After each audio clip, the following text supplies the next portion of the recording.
sesembahan pun rintan langau mong limang watu kanggo brasno karawan nafsu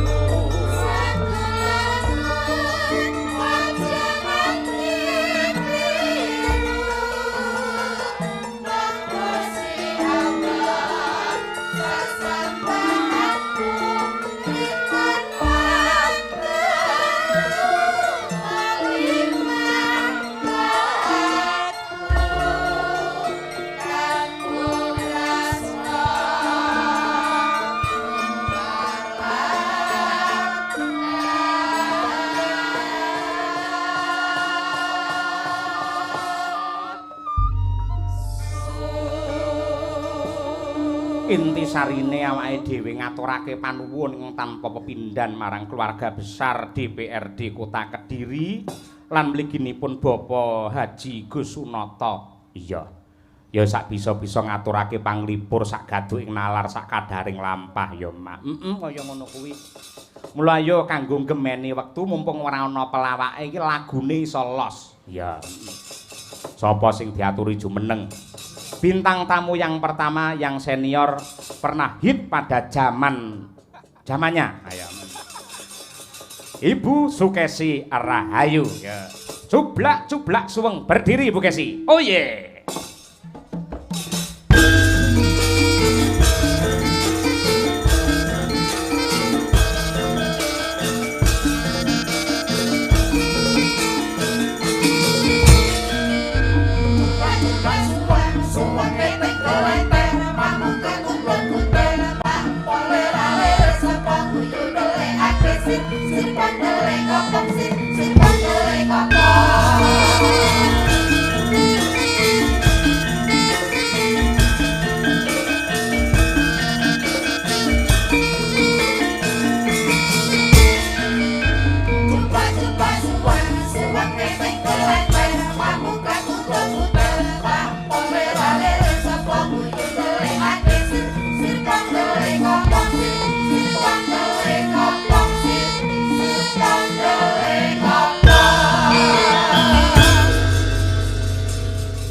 Assalamualaikum warahmatullahi wabarakatuh. Ya Ummi Sukesi.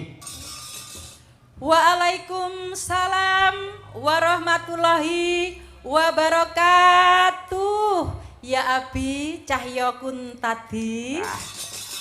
Ketole romantis tenan. Ketok lamun to menjadi satu bersinergi. Ayo. Lah ning panggung ngene iki ngundang kowe Abi. Pas neng panggung tanggapan rame ngono ya Abi.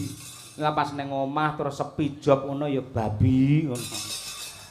Babi. Sing ditambahi ngepet uran ya. Nyuwun sewu Pak Dalang. Dalem Bu Kesi. Nggih mboten kados ngaten. Pripun? Saestu kula niku lahir batin ngajeni kalih panjenengan lho. Saiki sampean karo aku nek malih basa apik men.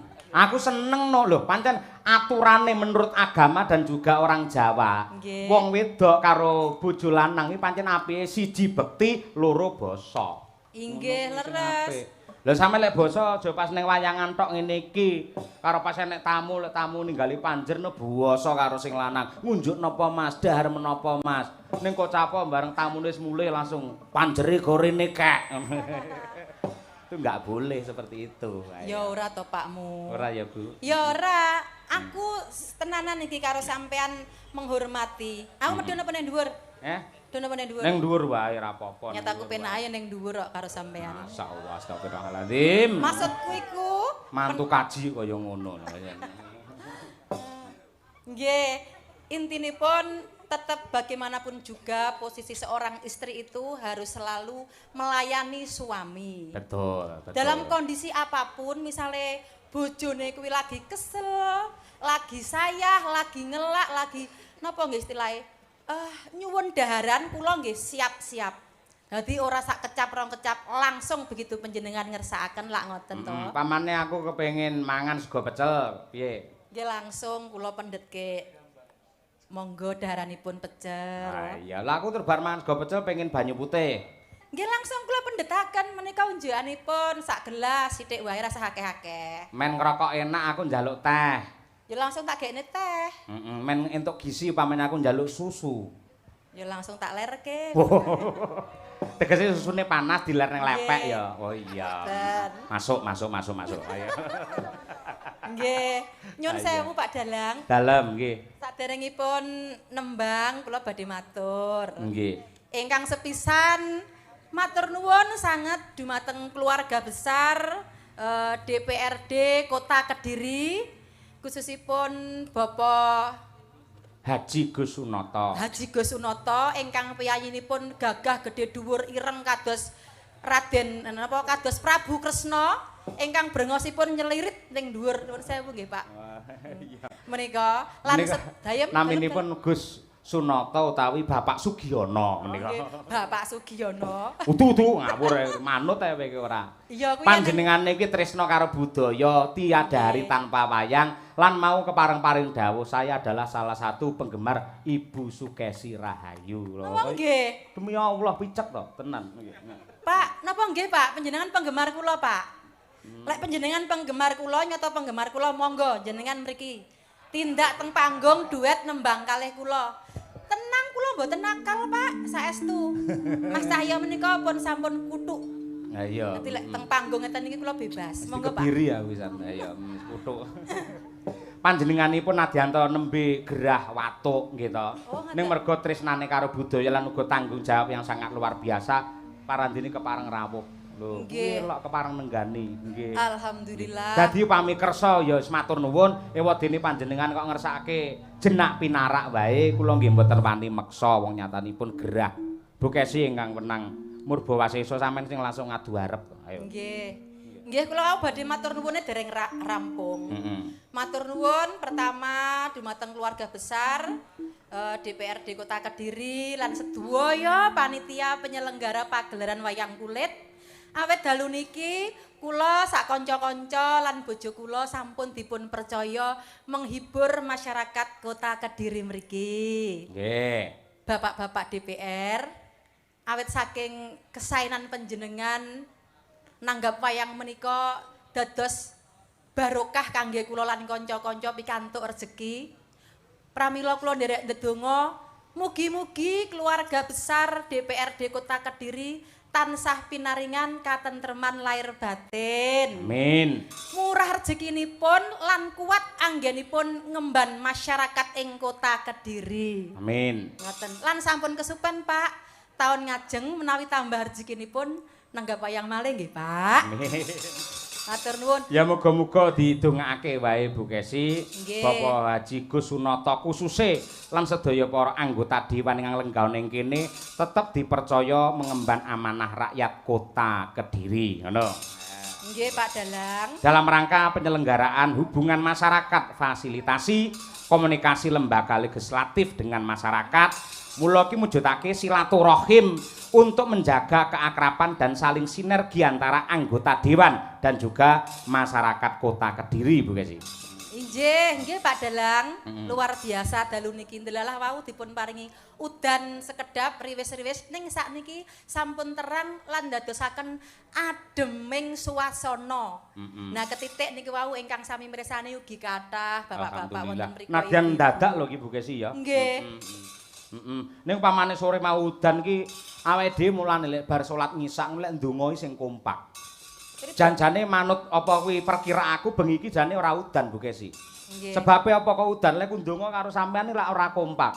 Aku nyuwun karo Gusti Allah, ya Allah, mugi-mugi dipun paringi terang ning sampean le njaluk mugi-mugi diudani. Lah kuwi lho. Lah kene ya ngerti lho. Kene sampean bersih kuwi mau ora. Pak. Dalem. Kene ya ngerti lho. Ngerti no aku. Pancen wong wedok iki ya pancene sampean iki kudu peka terhadap karakter wanita. Peka, pancen aku peka ora peka aku. Wong wedoke ora mung gur kon masak tok. Ning sok kala mangsa dimuliakan, dijak dolan-dolan ning mall, disenengke.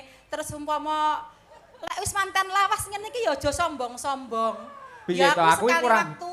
Saya tahu kurang piye to. Aku karo kowe ya romantis lho Bu Kesi. Lek prei tanggapan ngono ya sampean tak jak ning mall. Nggih. Lebu ning mall, mesti tak gandeng tanganmu. Gandeng. Mergo lek ora tak gandeng sampe njukui apa-apa kowe engko. Ya Allah. Ayo. Aku wis memuliakan sampean. Malah lek ning omah lek ngundang ora Bukesi, ora Nduk, ora Dik, ora piye-piye lek ngundang mesti. Aku ngundang sampean mesti ya Humairah. Lho, ngono. Napa niku? Ya Humairah iki cara Arab iki tegese putih kemerah-merahan. Ya Allah. Padake karo kulitmu kuwi lho. Ya Humairah. Gak aku. Apa pelek terus bojo ireng lek ngundang terus ya Hajar Aswad ya ora. Tetep ya Humairah ngono. Ya Allah ya. Dikepruk parut engko. Ayo. Lek kuwi fitnah lek kuwi. Piye? Aku asline kan ora putih. Aku kan asline kan ireng, aku ora putih. Wong aku iki bocah Tulungagung, Pantai Brumbun popoh kono kok. Sing ngomong ireng iki sapa? Sampean bareng wis perawatan gitu to. Ning salon-salon, awakmu wis disekrap, wis dilulur. Wah, putih luar biasa. Ya nadyan ana sebagian sing ireng, ning wajib ireng kuwi pancen. Apa rambut ki lho nggen sirah ki lho Nduk, kuwi kudu ireng. Lek putih mau kudu semir kuwi. Ha iya. Mboten pareng ngono kuwi. Engko tak kandhake karo Pak Sunoto lho. Ora. Niku Ora Pak bojo apa-apa. kula mulai nakal, Pak. Nggih. Nggih. Arep nembang apa iki? Wis Kula diparingi badhe- katresnan karo Pak Sunoto. Ayo. Nggih, matur nuwun Pak Sunoto. Utawa nyuwun prisa karo Pak Sunoto ngesake tembang apa? Ngesakaken Sing tembang klasik apa, lho, Pak? Pak. Nah, Kelinci ucul. Wah, klasik iki kelinci ucul. ayo, sip luar biasa. Pancen piyayi lawas kok ya. Ya Allah. Nek midhangetke wayang ya ora mung ning YouTube tok, ning radio bareng merek nasional. Ayo. Kayak Batu Limo niku lho suarane Bukesi gemblengkeng. Kelinci ucul. Pelok barang. Ya. Yen Bukesi larase pelok barang. Lek Mbak Tuti pelok slindro campur. Iya. Monggo Bukesi bawanipun. Nah. Aduh, kelinciku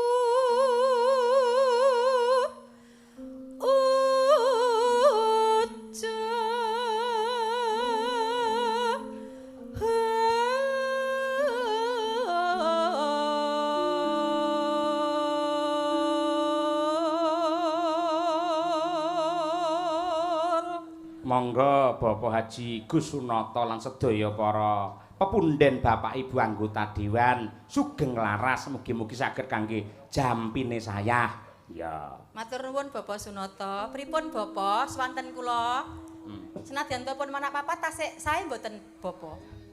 Oh, sik ngene lho Pak aku jare.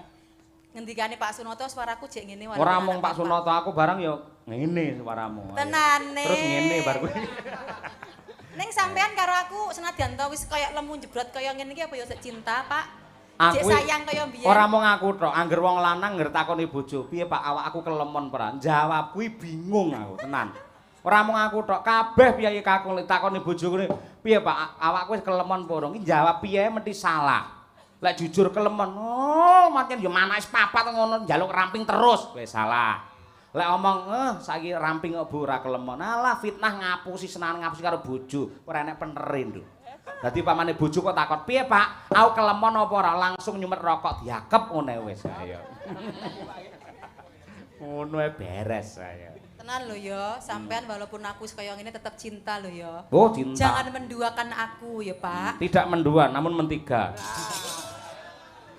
Loh, nakal to. Tegese penontonnya satu ngerti. aku sayang kepada kamu, dua kepada orang tua, tiga kepada anak-anak. Alhamdulillah. Anake sapa mbuh? Oh, layakno dhenge nek bintang tamu sinden Elisa Orkarus dhek bingungi. Bagusi klambine njaluk anyar, blangkone njaluk anyar. Apa njaluk tak rabekne karo Lisa ye? Aja kaya ngono kuwi mung drama ning panggung Bu Kesi. Ning dari lubuk hati yang paling dalam dan paling suci, cintaku hanya untuk seorang Sukesi Rahayu. Itulah tekadku. Amin amin ya rabbal alamin. Matur Ben nuwun. seneng, Dek. Jelat ya Pak, iku yo bianter. Seneng ya sampeyan nek bolone. Sampeyan ya ngono ki padha arep Pak Cahya. Lah ya kuwi ya kancaku kok ya. Kuwi ya penonton sing luar biasa. Mergo penonton wayange beraneka ragam. Enek sing rene butuhe nggatekke lakon, nggatekne wejangan, nggatekne gending. Ning ya ora sithik sing ado-ado teko omahe tekan kene butuhe mung arep nyawang sinden. Sing teko rene butuhe nyawang sinden wong ya teko. Nah, kuwi lho para garangan-garangan kuwi lho. Lah iya. Lah iya. Ya, Bu. Mangka iku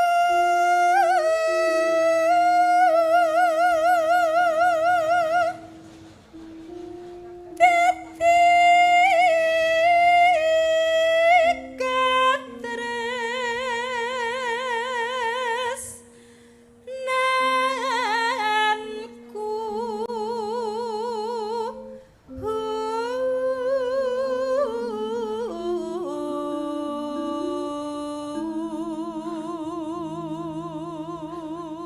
Tembang menika ugi kula aturaken dumateng Pak Tris Tiron. Kula meh kesupen Pak riyen ate jenengan timbali ndalang sakeluarga wonten syukuranipun Pak Tris ing Tiron. Ya apa? Mbah Sukron, Mas Kangko karo awake dhewe kelir telu nalika semono. Ah iya, wis suwi Pak Tris ora wayangan. Ndang kok nduk ngenteni mangsa sing pas. Ugi matur nuwun dhumateng sedaya para warga masyarakat Kediri Kota ingkang kepareng rawuh nadyanto sonten udan kados mekaten jenengan kepareng rawuh mriki matur nuwun mugi-mugi dados amal ingkang sae panjenengan pinaringan murah rejeki utange lunas kabeh. Wis sing amin banter utange akeh nduk. Ha iya. Ngalor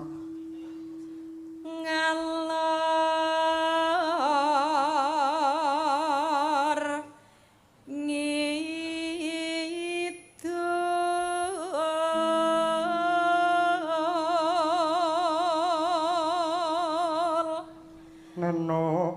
tepung gelang mung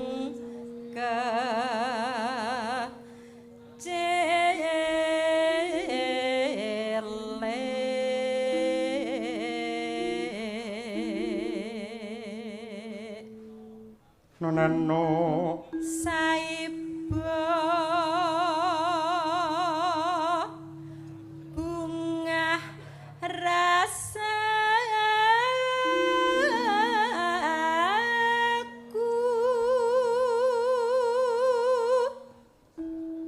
yen mulih bekaro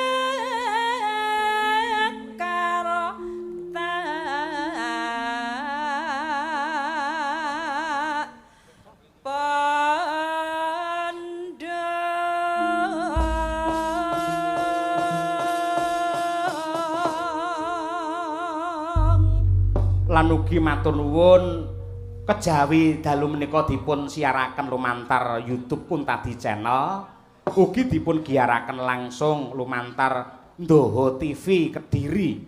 Oh iya, biyen awake dhewe pengen ditayangke ning Ndoho TV diriwangi mbayar nduk kanggo promosi. Iya nalika semono. Lah kok saiki malah mau sing bagian kebudayaan acara kebudayaan Ndoho TV kepareng ngersakake mendownload rekamane awake dhewe ana ing YouTube Kuntadi Channel banjur arep ditayangake lumantar Ndoho TV. Monggo Mas, monggo. Mboten dados napa-napa ingkang baken budaya tetep ngrembaka. Wah iya ngono ya, Mak. Ngono kuwi. Monggo Bu Kesi dipun aturaken langgam kelinci ucul katur dumateng Bapak Haji Gus Sunata. Dados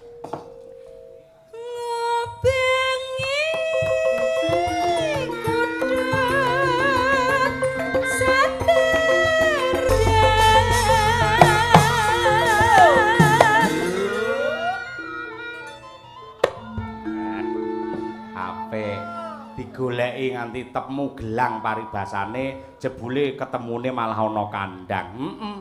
Kelinci kuwi uga dadi filsafat hidup lho Bu Kesi, tegese padha karo bondo. Sing jenenge bondo utawa rejeki iki sangkan paran. Lah digoleki lek pancen dudu rejekine paribasane dhewe mbanting raga meres keringet tekan ngendi-endi. Lek pancen dudu jatah rejekine ya ora bisa kelakon. Ning kosok bali yen pancen wiki nodrat dadi rejekine, mbok ning omah wae bakal entuk wujude nugroho. Ya. Mula ya kuwi dikersake karo Bapak Gus Sunata pancen filsafate luar biasa. Men uripe menungso ki semeleh. Watone menungso membangun kebaikan kepada komunikasi dengan Tuhan Yang Maha Esa, ora perlu njaluk mengko awake dhewe mesti ditata uripe karo pangeran. Monggo, lajeng. Lajebu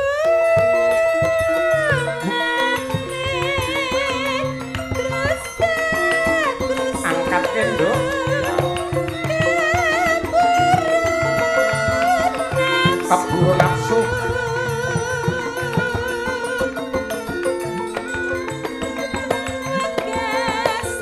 Montang manting ya nduk. Ragate piye?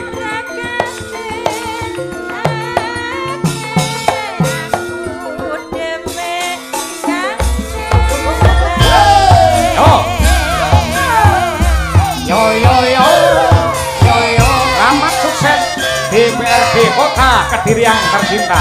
Amanah berkah untuk rakyat yang tercinta. Kor.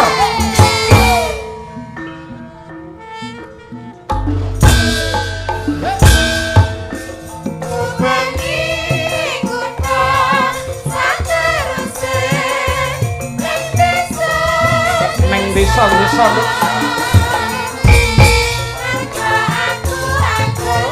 golek yo apa kayu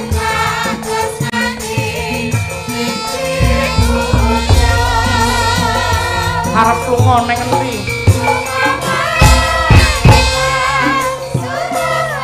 Surabaya bablas ning endi wong ayu wah kula dewata ya waduh Kasadayana Metropolitan Jakarta ya jebul piye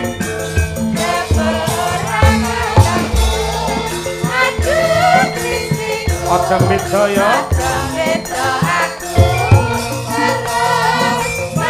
Kota Aslan jebul princing nang ndi Dok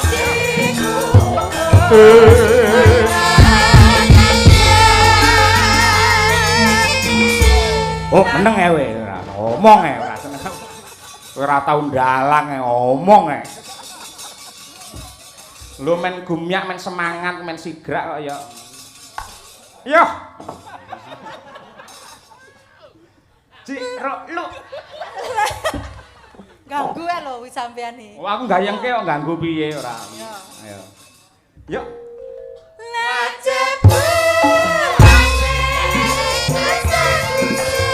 aja keburu mati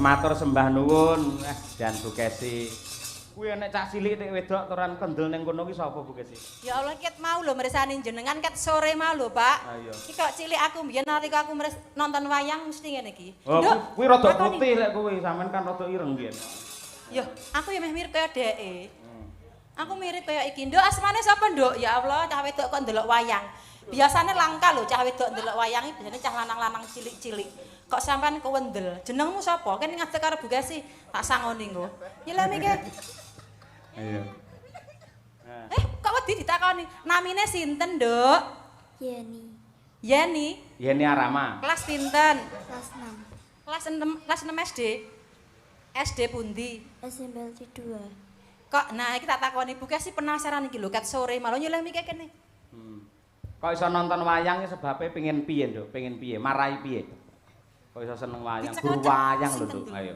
kene ora sawet wedi karo Pak Dalang rasa wedi Pak Dalang ora galak ya ora galak aku tuh takono Pak takono Pak Nduk sapa mu asmane sinten Yeni Yeni ya banter cedak Yeni ya wes heeh Yeni kenapa kok kamu malam ini mau nonton wayang sebabnya apa apa sebabnya apa kok pengen nonton wayang nonton lakon apa nonton sinden apa nonton sing nabuh seneng karo wayang nggih seneng jenengan kula sangoni dhuwit 200 purun lha bocah tek apik men kaya ngono sangone 200 kok gedhek mang nyonto sinden-sinden iki lha ngerti sangone lek wajahe kaya kotak amal kabeh 200.000 nggih sekolah purun nggih lah ngono sing mantu purun mau ya ning enek syarate Pancasila sik ayo sing kendel Nduk tak omongi sing kendel kaya Bu Kesi iki lho aja kok getak nangis engko wah wis ora ayo sing kendel dadi anak Indonesia itu harus pemberani Ndak usah malu-malu walaupun kita itu wanita, kita itu Sri Kandi Indonesia. Nah, ya, sok sampean lek gede pengen dadi apa, Nduk? Jawab, ayo. Sinden kayak Bukesi Kendel. Apa dadi apa? Hah? Sinden. Sinden. Iya. Tenan, berarti lek pengen dadi sinden coba sampean tak warai nembang sak garis tok wae. Sinden lho, Pak. Iya. Coba diterake tok mesti gampang sampean iso mesti. Diterokke sithik wae ora apa-apa, sing kendel. Oh, lek dadi sinden iki mentale kudu baja. Nyawang penonton sak ngono mbean kudu ora kenek minder. Sinden iki mental panggung, Nduk. Iya, sinden iki ra duwe isin ngono, Nduk. Ya ora apa-apa, sithik sak garis apa, Bu? Ya, tak warai coba. Ngambara ing ngawang-awang. Buk, ngono tok. Ngono tok wae. Yo terokne. Lek iso tak sangoni neh 100. Ngambara ing ngawang-awang. Ayo Nduk Cahayu, manut Nduk. Diterokke, ndang terokno 100.000. Ayo. Ayo. Muni yo. Nano. Ngambara ing iki tok wae. Ndang langsung muni. Ngambara ing Ndang. Lah. Kuwi kurang dhuwur, Nduk. Sing kendel, kurang Sing banter. dhuwur, Nduk, golek ondo. Neng ora apa-apa. Ora apa-apa, Nduk. Pancasila wae, Pancasila ya, Pancasila. Pancasila, anak Indonesia. Apal toh Pancasila? Yeni, apal kan? Hafal kan? Yo Pancasila, tegas. Yo. Banter, Nduk. Banter. 200.000, Nduk. Ayo. Yo, 1 2 3 Pancasila. Yo. Pancasila. 1. Ketuhanan yang Maha Esa. 2. Kemanusiaan dan adilan beradab. 3. Persatuan Indonesia. 4. Kerakyatan yang dipimpin oleh hikmat kebijaksanaan dalam permusyawaratan perwakilan. 5. Keadilan sosial bagi seluruh rakyat Indonesia. Wah, Yeni luar biasa. Apik, Nduk. Nya 200 nya. Wis, nya ora apa-apa. Ini Nduk, napa apa? Ora ndang nyedak Pak Cahyo. Aja dikek nemboke ya, nggih lebon panci ndakan ya. Nggih sangu sekolah nggih tuku pulpen, patelot ya. Salin kene karo abahe kene. Abah abuh ya. Ning sampean sing tetek ya Nduk, dadi lek aja Pancasila 1. Aja ngono. Golek sampean omahe kobong ndang tek lek ngono kuwi carane. Kobong tulung entek omahmu. Ha, saiki jajal sampean tegas. Siap. Gerak. Wani ngono tak tambah 20.000. Ayo. Piye? Ayo. Siap. Gerak. 100.000 wis. Ayo, piye? Wani ora? Siap, Brak, enggak wani. Enten si Mary niki lho. Sapa? Bapak-bapak sing nggone kono iki. Lha kowe wis gerang kabeh ra butuh dhuwit lek kae san.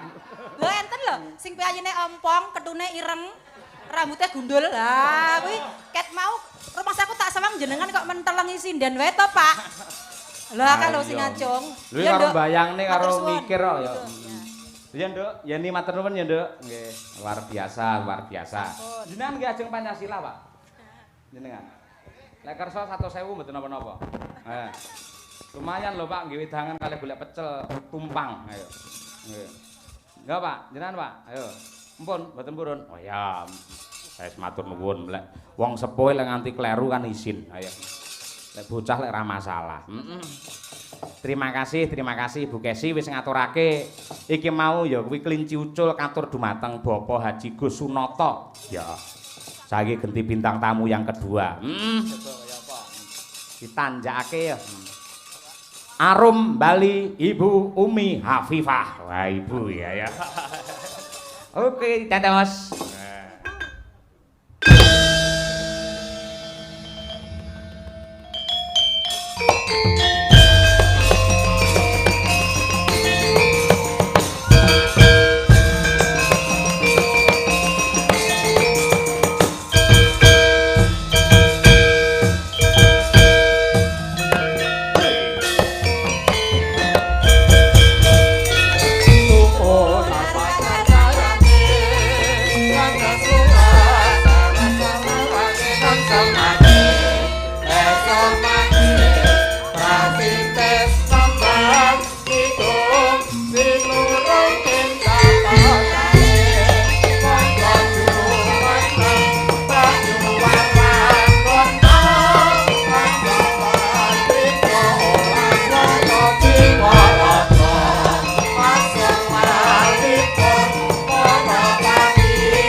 Adate yen neng Madangkara melu bapak ngene iki sampean mung dadi sinden harian biasa. Ning merga katresnan lan uga penghargaan dari DPRD Kota Kediri, malam ini kamu naik derajatnya menjadi bintang tamu. Wah. Nggih, Bah. Ning pamane sampean apa? Nggih, Bah. Oh iya. Pamane sampean iki dadi bintang tamu ya wis memper kok, Nduk. Mergo ya swaramu ya apik tenan, penggemarmu ning YouTube ya pirang-pirang. Mula gandeng entuk katresnan karo keluarga besar DPRD Kota Kediri. Ayo ngaturake panuwun karo salam hormat karo kabeh para lenggah. Yo. Nggih. Saderengipun kula ngaturaken panuwun ingkang tanpa upami dumateng Bapak Ketua DPRD Kota Kediri, Pak Gus Sunoto. Matur nuwun nggih Pak, panjenengan sampun kersa nresnani kula kalian rencang-rencang kalih Pak Dalang. Matur nuwun mugi-mugi anggenipun panjenengan nresnani kula sak rencang, mugi-mugi pikantuk berkah saking Allah, panjenengan sehat, panjang yuswa, terus panjenengan sukses selalu. Amin ya rabbal alamin. Asmane Bapak Haji Gus Sunoto. Su adalah luweh utawa lebih, noto adalah mengatur. Kelebihan beliau memang mengatur warga masyarakat Kota Kediri yang tercinta, itulah beliau. Ngono kuwi, Om. Nggih, Pak. Elok temenanan. Iya. Kelas pira saiki utawa semester pira le kuliah? Alhamdulillah kula sampun semester 3, Bah. Kuliah neng ndi? Wonten isi Surakarta. Jurusan Karawitan. Karawitan. Nggih. Kenapa seorang wanita kok dadak kuliah tur jurusane karawitan? Karena ya kita di zaman sekarang itu, sinden zaman sekarang itu harus dituntut untuk bisa berpendidikan, Pak. Kalau bisa loh. Kalau bisa, karena kita akan menjadi generasi milenial yang hebat begitu, Pak. Bener. Dadi nuwun sewu yen jaman biyen sok-sok ki ana swara miring sing ngarani sinden ki gampang binyang ngono kuwi. Enek sing ngarani ledek dan lain sebagainya kaya ngono kuwi. Di era sekarang akeh para waranggana sing sekolahe dhuwur, ana sing sarjana seni, ana sing nganti magister, ana uga sing calone uga dadi doktor. Itu untuk menjaga karakter dan kehebatan seorang waranggana, bahwa sinden juga mempunyai potensi kehebatan SDM cerdas dan juga luar biasa yang ikut melestarikan budaya marwah Indonesia yang tercinta. Ngono kuwi. Nggih, Pak. Nembang ya, Nggih. Nggih. Coba gandeng sampean iki kondange iki ratune podang kuning. Dasare pirang-pirang saksi sampean rung nembang podang kuning. Ya. Iya, Pak. Ngono kuwi. Mula ditanjakake. Ya, Slendro Songo. Men dibawani engko sak tembangi pisan. Ya. Ya, Nduk. Umi Hafifah made in Pulung Ponorogo. Natian wujud temong peksi. Peksi iki apa, Manuk, Bah. Manuk. Manuk. Manuk, iya. Manuk apa sing betah ning banyu? Manuke jenengan. Loh. Nah, aku ora iso ning banyu. Jenengan kan sok-sok nggih golek wedi to riyen. Nggih to? Aku to kowe kok ngerti. Iya, pas aku golek wedi tak kom ya manukku wae. Nggih. Barang aku mentas lho, endi iki mau? Ah iya, tegese ora kok perkara gojekane ning sampean sebagai orang Jawa kudu ngerti, wah peksi iki manuk. Lah lha iku pamane terus harga ki apa harga? Harga niku gunung. Gunung kaya. Lek ana harga sakembaran tegese Gunung kembar. nah, pinter. Iya, Lek maruta kambil tak kuwetak. Angin. Angin, ya. Bantala. Bantal. Bantal denggelmu mlocot. Anu lemah bumi. Lemah utawa bumi utawa siti. Nah, utawa bantala. Bumine sapa, Bunga temi. Ah iya, kudu ngerti ya ngono ki ya. Iya. Nggih, Pak. Ya, bacotno neh tak oncekane neh lek enek sing angel ayo.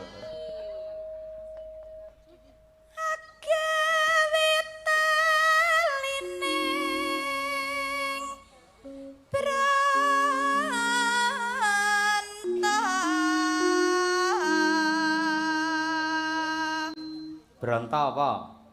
Bronto niku hati. Hati utawa Tresno. Tresno 100. Terus? Halus manis nangsa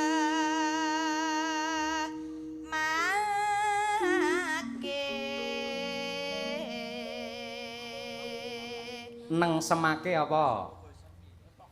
Nyenengne.